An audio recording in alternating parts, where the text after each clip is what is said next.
ఇంటికి తీసుకొచ్చాడు.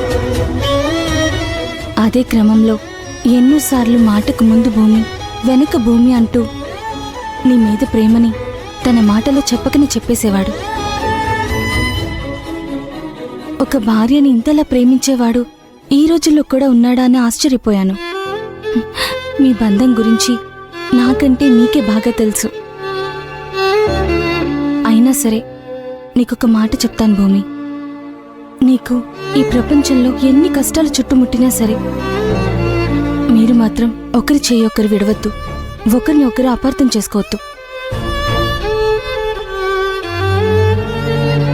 మాధవ్లోని మంచితనాన్ని, అమాయకత్వాన్ని, నలుగురికి సాయం చేసే గుణాన్ని చూసి నేను వెంటపడి మరీ పెళ్లి చేసుకున్నాను. మా నాన్న వద్దన్నా, ఎవరు ఎన్ని మాటలు చెప్పినా నేను వినకుండా ఒక యుద్ధమే చేశాను. దానికి కారణం కేవలం మాధవే. ఈ ప్రపంచంలో ఈ క్షణం నాకన్నిటికన్నా విలువైంది ఏదైనా ఉంది అంటే అది మాధవ్ చూపించే ప్రేమే.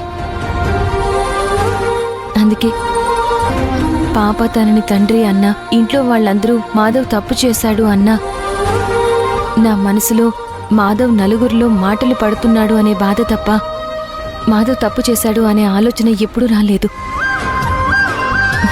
రాదు కూడా.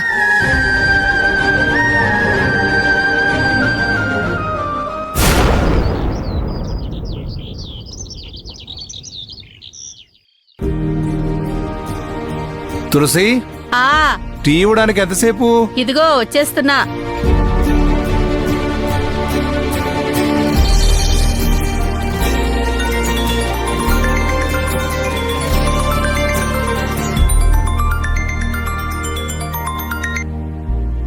సార్, నేను హోటల్ నుంచి రమణని మాట్లాడుతున్నాను. చెప్పు రమణ, ఎలా ఉన్నావు? బాగున్నాను సార్. మన హోటల్కి ఒక పెద్ద కాంట్రాక్ట్ వచ్చింది సార్. దాని ప్రైస్ ఫైనల్ చేసి చెప్పడానికి రాఘవ్ గారు హోటల్కి రావడం లేదు సార్.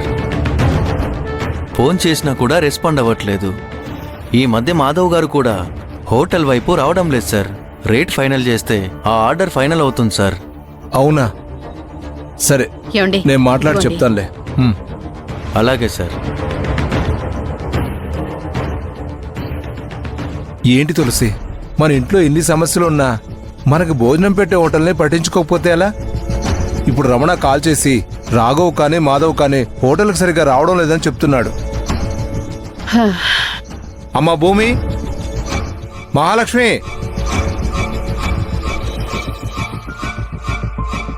ఏంటి నాన్న, ఏమైంది? ఏంటమ్మా ఇది? మాధవ్ అంటే ఒక పాపను తీసుకుని వచ్చాడు. ఇంటికొచ్చిన వాళ్ళకి ఆ పాప గురించి ఏం చెప్పాలన్న ఆలోచన కావచ్చు.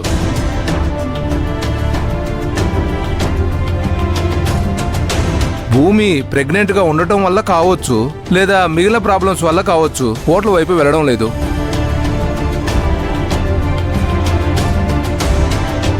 మన రాఘవ్కి ఏమైంది? ఏమా అలెక్య, నువ్వు రాఘవ్ ఏమైనా గొడవ పడ్డారా?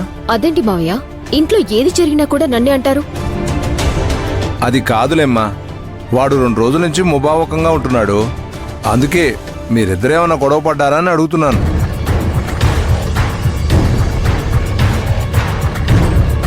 అయినా ఈ గొడవలన్నీ అయ్యేంత వరకు హోటల్ రన్ చేయడానికి ఎవరైనా జాబ్లో పెడితే బాగుంటుంది.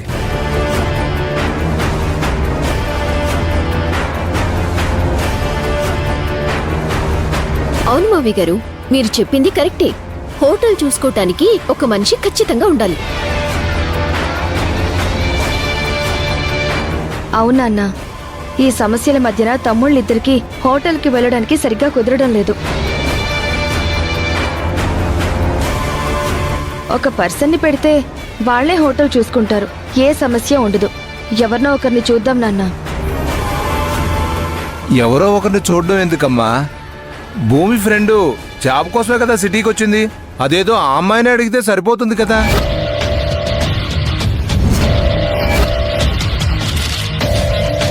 భూమి ఫ్రెండా?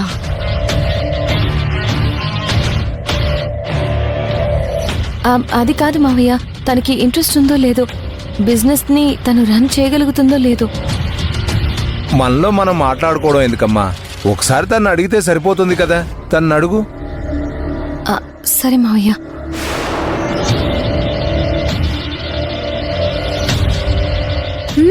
చాలా బాగుంది మావయ్య గారు. ఇంట్లో వాళ్ళని నమ్మరు కానీ బయట వాళ్ళని మాత్రం బాగా నమ్ముతారు. ఒక్కసారి నీకు బిజినెస్ అప్పచెబితే నువ్వేం చేసావో మాకు బాగా తెలుసమ్మా. నువ్వు కొంచెం కామ్గా ఉండు.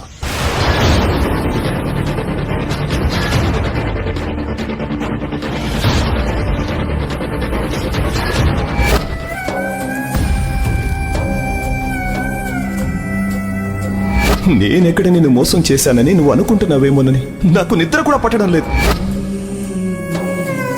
నువ్వు కోపంలో తిట్టినా కొట్టినా కూడా నాకు పర్వాలేదు, మాట్లాడు. నా మనసెందుకో మీరే సుహాసిని అని చెప్తోంది. అందుకే నేను మీతో ఇలా మాట్లాడుతున్నాను.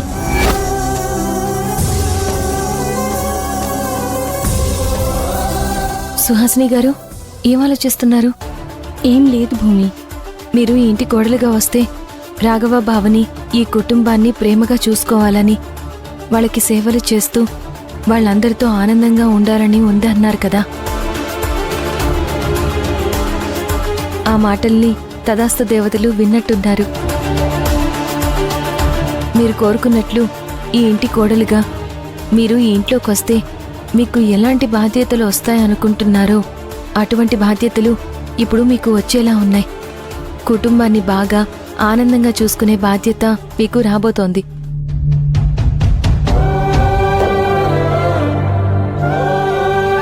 భూమి, ఏం మాట్లాడుతున్నావు? నాకు అర్థం కావడం లేదు.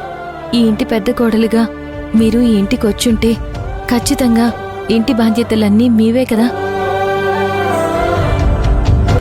కుటుంబాన్ని బాగా ఆనందంగా చూసుకునే బాధ్యత మీకు రాబోతోంది.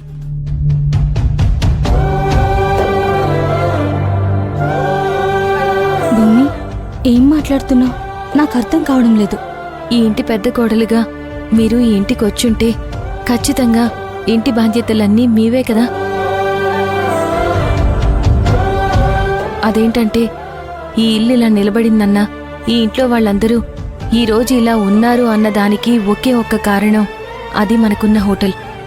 అలాంటి హోటల్ని ఇప్పుడు చూసుకునేవాళ్ళు, దాని మీద శ్రద్ధ పెట్టేవాళ్ళు కరువయ్యారు. అందుకనే ఆ హోటల్ బాధ్యతలు మీకు అప్పగించాలని, అది మీకు ఉద్యోగంగా ఉపయోగపడుతుందని మావయ్య వాళ్ళు అనుకుంటున్నారు. అనుకున్నదే తడవుగా నన్ను మీ దగ్గరికి వెళ్ళి మీకు హోటల్ చూసుకునే ఇంట్రెస్ట్ ఉందో లేదో అడగమని చెప్పారు. నేను వెంటనే మీకు అలాంటి ఇంట్రెస్ట్ లేదు అని చెప్పేశాను.